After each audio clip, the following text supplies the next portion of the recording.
This is the Rich Dad Radio Show. The good news and bad news about money. Here's Robert Kiyosaki. Well, this is the Rich Dad Radio Show, and welcome to the program, the good news and bad news about money. I'm here with Kim, and we have two very special guests here, Mark Moss and an old friend, George Gammon. You know, you guys have been, I hate to be the old guy. I hate to tell you. I remember, you know, I think in 28, 30, you're going to say, yeah, I worked with him. You know, like I talk about guys who are dead now. Yeah. You know, most of my teachers are fucking dead. Yeah. And so you're going to say, yeah, I remember him when he was alive. And I'm going, oh, God. But it's an honor. You know, it's really an honor to meet comrades, you know, in this whole thing. So, Mark, give us a quick background. I started investing really, really young. At 18 years old, started buying and selling real estate, coming out of a massive crash in California. So, learning how to profit out of a bust. Your books were very instrumental in me at a very young age, and I continued to build that up. I told Robert that his book was one of the two most influential books on my life. That and Think and Grow Rich. The Bible was on top of it. Well, and the Bible, which I still read every day. But really because it changed the way I think. Yeah. And that's the most important thing. And then from there, I can go chase the information I need. So anyway, I did really well with real estate, did really well with business, Fortune 500 exits, $25 million in development. But in 2008, I was on the wrong side of the wealth transfer. Curve, yeah. And I didn't know about wealth transfer at the time. And so it was that traumatic event that made me go, I was really good at making money, but what is this whole financial casino going on over here? Because I don't know about that. Can I interrupt you? This book, I love this book. He states bailout is the name of the game. Yeah. And what they do is they crash the markets when the S&L crisis just crashed. Holy crap. And they bail out the rich, as they should. You know, I mean, it depends on your point of view. Yeah. And so it's always bailout after bailout after bailout after bailout, but the problem never gets solved. It just gets worse. bigger. Yeah. So yeah, it was really at that point where I learned about the wealth transfer, and I learned a concept that money. Please explain wealth transfer. Well, I'm going to explain it right now. So I learned a concept, and that's money is like energy. It doesn't disappear, it transfers. Right.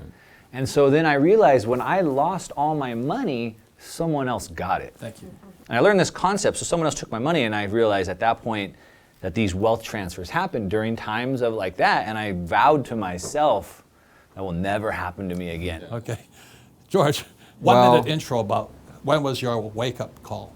When was my wake-up call? Yeah. Oh, geez, it's probably the same time frame, but it happened in a different way. I didn't lose everything due to the collapse in the economy, but I lost almost everything due to getting in a battle with a politician. But anyway, we want to have a moment of silence for our dear comrade. He's a casualty in the battle. Yeah, but he's fighting back. He's fighting back. You know, Peter Schiff, a dear friend of ours for years and years. I was him on the real estate cruise, and he is outspoken. And his father is a combatant also. You know, his father was thrown in jail and all this. So we fight. That's why what we're doing today is important, simply because due to the magic of social media, which has also got its own censorship problems, you know, I've been taken off several times because the communists still run big. You know, Big Brother is alive and well in Silicon Valley, as we all know. You know, they censor us, but still, it gives us a chance to fight back. So we want to have a moment of silence for our brother Peter Schiff, who just got hammered because Kim and I got hammered. Any questions about anything we covered so far? Just a quick question, because we're talking about censorship and being deplatformed. We talked to Dinesh D'Souza earlier this week, and he had mentioned moving his stuff to Parler and Rumble as a way to kind of avoid maybe being deplatformed. Have either of you considered that move to those platforms? Yeah, I mean, we're talking about it on the drive here. Just as a way to take our content that we shoot to YouTube and simultaneously sending it to another platform where you've got some diversification. And I haven't done it yet, but I'm definitely trying to figure out how to get there, especially as my channel grows. You know, we just hit 200,000 subscribers. So it's now becoming, it's weird for me to even say it, but it's kind of becoming this brand, and I've got to be more cognizant of that moving forward. Yeah, I've set up accounts, multiple accounts. So I do have a Parler account, although I don't use it. I did set up a new account on Library, which is like a different YouTube, a decentralized YouTube. But I was thinking as we were talking right now, it's like it's the network effect, right? So people need to move over there, or else nobody wants to go over there. Yeah. And what I was thinking is, as content creators, and I just thought of this as we were talking, we should almost, and I might just start making special content that only goes to that platform. Yes, you drive traffic. So I drive traffic. Hey, I'm going to make uncensored content. If you really want to hear what I have to say, go check it out there. and really use that to push. If more content creators got together and started pushing people to those platforms, it would take hold. So we're not against YouTube. We love you guys. Like, Let me be clear. we're clear on this. It's we stand for freedom of speech here, and and we don't want to trash anybody.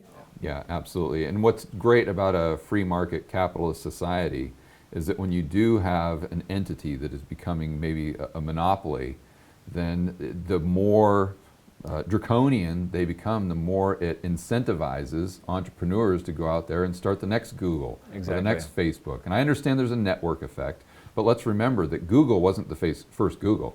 It was Yahoo. Right. Or it was Yahoo. No one even knew Right. what Google was. Yep. And Steve Jobs didn't come out with the first iPod. That was not the first digital MP3 player. Right. And also all the Facebook, what happened to MySpace?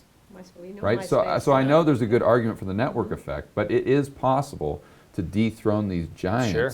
as long as we stick with our fundamentals of free market capitalism and low regulation to allow those entrepreneurs to go out there and slay the giants. But it's really tough, you start, well, here's my little company, let's call it MySpace. What was his name? Tom Anderson. Tom, a great guy, he sat there, his baseball cap, he's from San Francisco.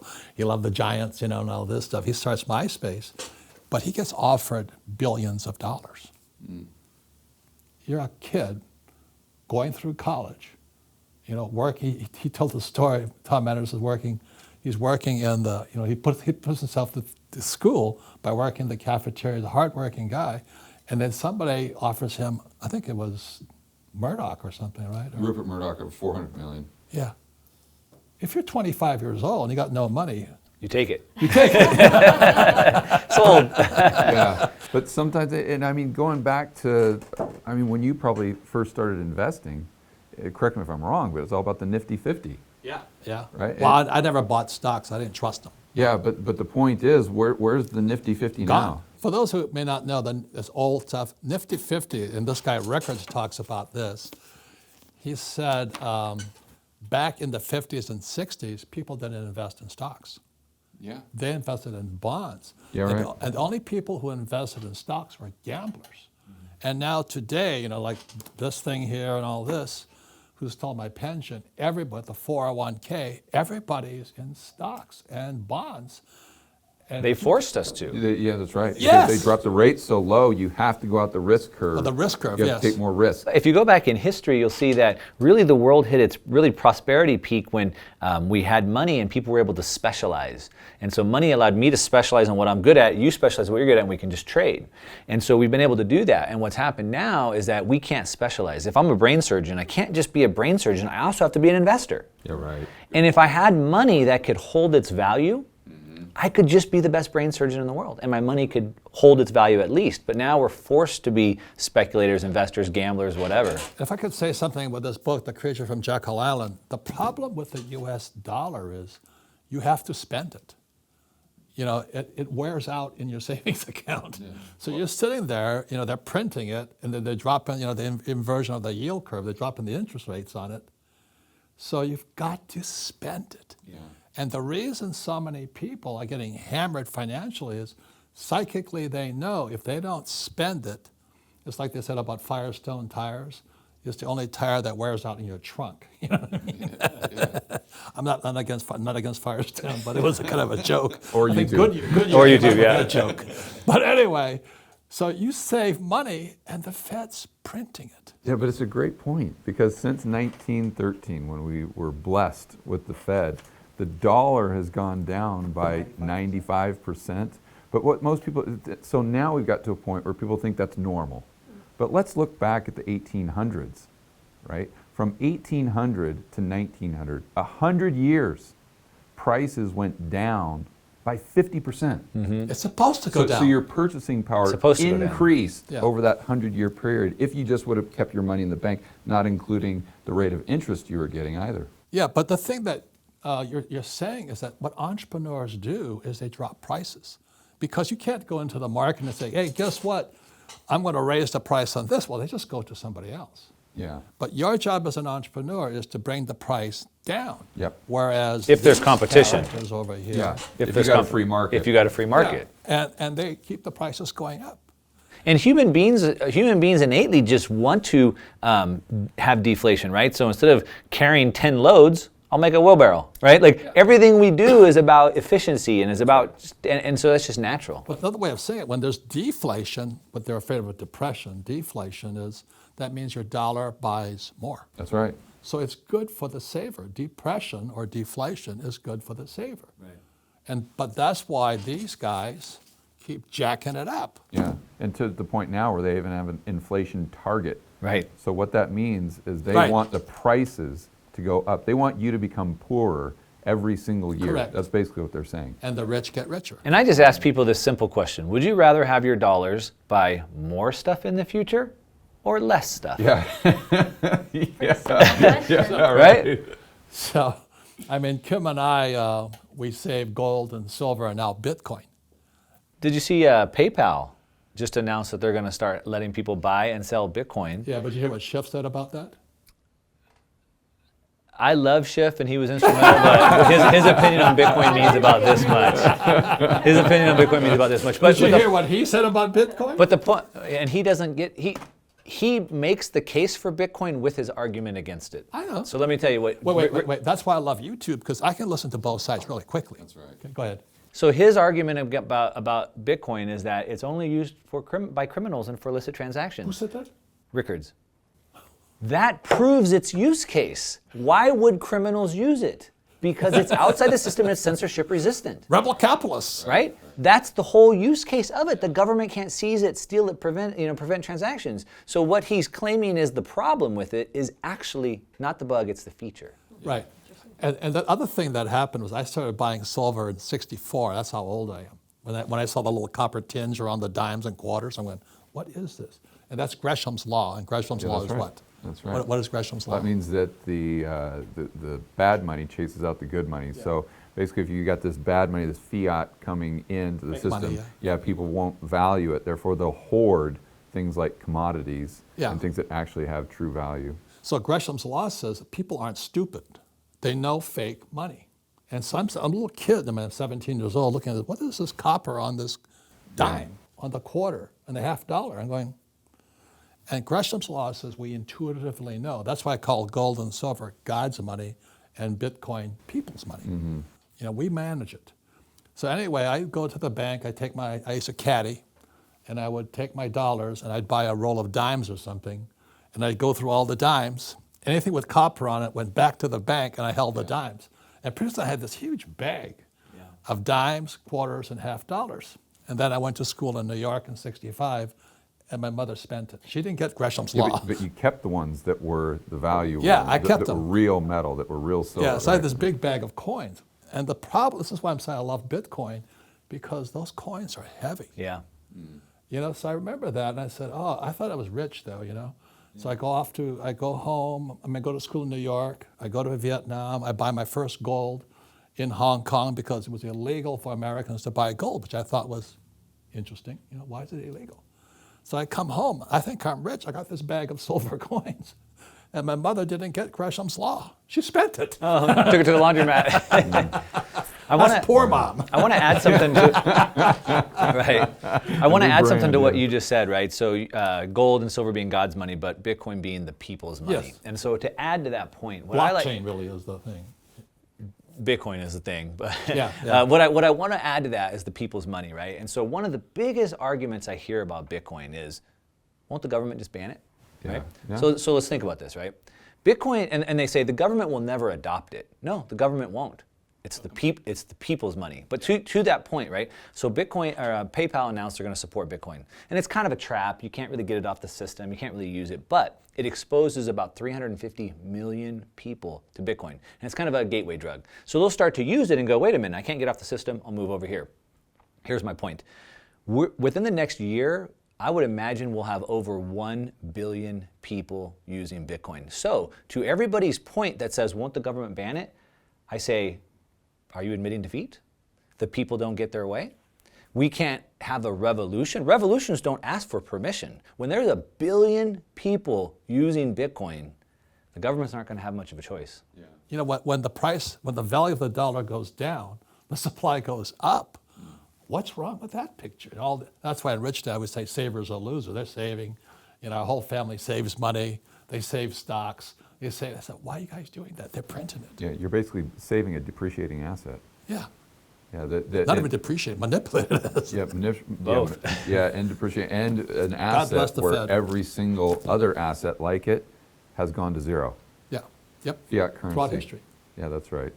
Hey, you just said God bless the Fed. So I would say, as bad as they are for most They people, make us rich. if you understand the game, Yes. they could be a good friend. Thank so God you. bless the Thank Fed. you. So to add to that, think about, so as entrepreneurs, we solve problems. Entrepreneurs aren't greedy. They make money by solving other people's problems, which is what we want. And it just makes me think of where the world is at today and where it's rapidly going, which is people aren't allowed to have adversity anymore. You're not allowed to hear anything that right. makes you mad. It's worse. It's worse than that. And so this whole world is trying to create this safe space where there's no such thing as sorrow or discontent. But Job guarantee for that's everybody, what is kind of. needed to give us that. So we're talking about right now. That's what we need to give us that kick in the We need butt. to be That's why anti-fragile. we interviewed Dinesh D'Souza. You know, he has Trump. He's great. He has Trump something. Trump right, his card. Documentary. Trump card, yeah. He's great. But he analyzes it. He says, as the economy worsens and people get sicker and all this, they're looking for victims. Mm-hmm. And he says today it's victims seeking marketing to victims. Yeah. Yeah, right. So all the losers out there are saying, you're a victim, join us, go against Trump. All you victims out there, join us. And instead of seeing this, whatever tragedy, be it COVID or money or whatever it is, as the best thing that happens to you, the socialists or the radical left wants you to think you're a victim. Right. And that's why Bitcoin, gold, and silver are going to go through the roof, because we're mass manufacturing victims right now. Yeah. That's the identity politics. Yeah, it's taking away hope. If you look at how socialism was brought into areas like Venezuela or Cuba or something like that, it's always because the people at the bottom of the socioeconomic ladder feel as though nothing they can do can get them to the middle class. Correct. So they're stuck there. victims. Their children are stuck. Their grandchildren are stuck. So you have to have this revolution. You have to steal from the capitalists or the producers and distribute equally, Right. or you're never ever going to get out of this rut. Where in the United States, when I grew up, it was, hey, you go out there, you work hard, you do what you need to do, you conduct business with integrity, you produce a product that the market wants, and you're going to be successful. Therefore, in the 70s and 80s or 90s, if they were to try to introduce socialism like they are today, I think the majority of Americans would have said, pound sand. We don't want anything to do with it because we have hope. But now they're trying to take away that hope so they can introduce socialism and take us to this socialist utopia. So do you guys think that we've gotten a little too far down the road with this push towards socialism to turn back? Or do you think it's just a small minority of people and that are just making a lot of noise? I watched Dinesh's movie, The Trump Card, and I won't say that it furthered me along, but it definitely reinforced my position that I think that even if Trump wins, he is going to hold back the tide a little bit longer, but the push to socialism is inevitable at this point, and I don't really see it reversing course until we have major hardship and enough people realize how bad it is, unfortunately, and I hate to say that. I don't think a lot of Americans would want to go down that path, but if you start talking to them about, hey, should businesses be shut down right now? Should the Fed be printing money? Should we be sending out these stimulus checks? Should we be doing X, Y, and Z? Then they say, oh, yeah, of course. Well, yeah, that makes a lot of sense. But they haven't studied it enough. They're not educated enough to know that that's taking us to that path very quickly.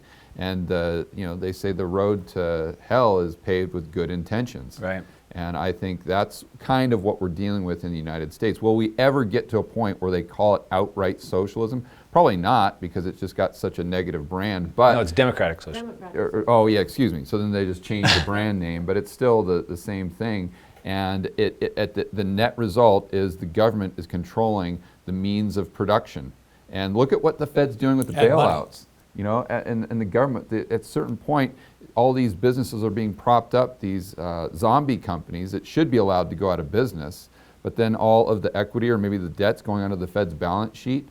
That's the path that we're going. It's just people don't understand the Fed. They don't understand the plumbing and the shadow banking system to realize what's let's happening go to that there. now So anyway. because Can I add one point onto that real Yeah. quick before we do? So to answer your point, your question, I believe this march towards socialism, at least in the United States, is kind of set, and it's maybe called UBI-MMT. yeah, we can slow it down, but it's marching on. But there's one thing that gives me hope for the future, and it's Bitcoin. And the reason why it gives me hope for the future more than anything else that we have out there is because it changes everything that we know about money. So as a kid growing up, I know people who came from Iran or came from South Africa, and when they left those countries, they had to leave all their money with them, okay? Because you can have all the gold you want, but good luck trying to transport it. You can have all your money in the bank, you can have your real estate, but you can't move the money, your wealth away, right? Now, as you said many times, you can know 12 words in your head, and you can have your wealth with you anywhere you go. I have the Biden effect. She's going to remember it for you. But my point is, so this is an interesting point. So in the U.S., I see the march of socialism is going to continue. But what I'm hopeful for is when we have competition, we get better products, better service, better prices. We're already seeing states compete. Texas says, Elon Musk, come from California, we'll set you up. But we're going to start seeing countries compete. And countries will say, we don't wear masks over here. We allow capitalism over here. And they'll start attracting people. And because we have Bitcoin, that will work. Now I can go there and have my wealth. It used to be, okay, you can leave our country, but you're going broke. And now a lot in the Bahamas especially, they have like economic citizenship. You pay $100,000. Well, what good is that if you can't take your money? But Bitcoin changes everything, and it will allow this global citizenship, which will then create this competition, I believe. And so that's my hope for the future. And we're not endorsing Bitcoin. We always endorse study. Look into it yourself. And that's the beauty of YouTube. I love you guys. Is I can look at both sides because guys like what's his name, Jim Rogers. Yeah. Richard Rogers. Jim Rogers. Jim Rogers. He doesn't like Bitcoin. And he has a good point. Another point of view, right? He goes, if the government wants to shut you down, they'll shut you down. Yeah. Just like they shut you down on COVID. They'll lock you up. Yeah. He says, never forget, you never fight the guys with the guns. Yeah. That's his point of view. But I still buy Bitcoin because I have my point of view. That's why I shipped you that thing from YouTube. Anyway, But we're here to educate, not censor. That's the difference. Yeah, and I think the Bitcoin guys and the gold guys and gals, they're on the same team. I don't understand why they get so, this battle going back and forth. I just see gold and Bitcoin as two completely separate things that try to achieve different objectives. Gold is just there as an insurance policy to maintain your purchasing power, and Bitcoin is something that's a great speculation, and hopefully, at one point in time, it'll allow us to just release ourselves from the shackles of these central planners. Well, let me tell you a funny story. I'm talking to this friend of ours, and I said, he's hoarding cash, he's a Jewish guy. I said, Jesus saves, Moses invests. I'm Moses, you're Jesus, I said, buy some silver. I said, no. And he says, how much? I said, $25, you can buy a silver eagle today, He says, my wife won't let me. I said, you have serious problems. Yeah, you got bigger problems than You have currency. serious problems. And $25, you got some big problems there. Yeah, right. So we're running out of time. Can we get to this here? Because you guys are here. This comes from Mona. This comes from our book, Infinite Returns, which will be out soon. And this is the reason I wrote Rich Dad, Poor Dad. This is Grunch up here. Where's Grunch? This is Grunch here. The Grunch of Giants. This is Fuller's book, came out in '83. And I started looking at it, so I don't expect you guys to study it now. But it says down here, gold, silver, Bitcoin are not part of this system. And so what you have here is you have Grunch, you have the government, you have banks, you have Wall Street. Then you have education, media, military, and big pharma. They control the economy, big corporations. That's what Grunch said. But underneath this whole thing is a global plumbing system. Right. And so the reason I love your program is you're always in here. You see, there's microeconomics, macroeconomics, and then I call cosmic economics, you know what I mean? But you're always in here in the macro. And something, when I was working on this book here, Who Stole My Pension, which came out in January 2020, I was watching something and suddenly the repo market blew up. And you know what, the only guys has explained repo market, because I would say probably out of 100 people, 0 have heard of repo market.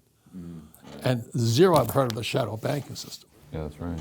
And this is what happens is, once you go down that rabbit hole, you don't come back. Yeah, that's right. It's so complex in here.